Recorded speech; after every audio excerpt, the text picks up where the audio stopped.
హిందూ ధర్మంలో 18 పురాణాలు ఉన్నాయని మనకు తెలుసు. కానీ వాటి పేర్లన్నీ గుర్తుపెట్టుకోవడం కష్టంగా ఉందా? అయితే ఈ చిన్న శ్లోకం నేర్చుకోవడం ద్వారా మనం పురాణాల పేర్లను సులభంగా గుర్తుంచుకోవచ్చు. దానికోసం మన పెద్దలు ఒక అద్భుతమైన శ్లోకాన్ని అందించారు. ఇది అక్షరాల ఆధారంగా 18 పురాణాలను గుర్తు చేస్తుంది.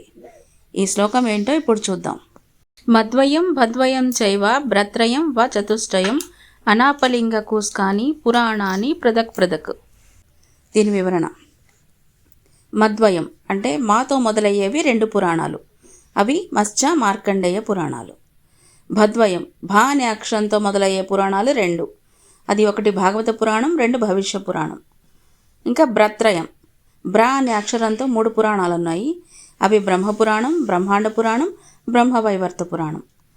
వా చతుష్టయం అంటే వా అనే అక్షరంతో 4 పురాణాలు ఉన్నాయి. అవి విష్ణు పురాణం, వరాహ పురాణం, వామన పురాణం, వాయు పురాణం.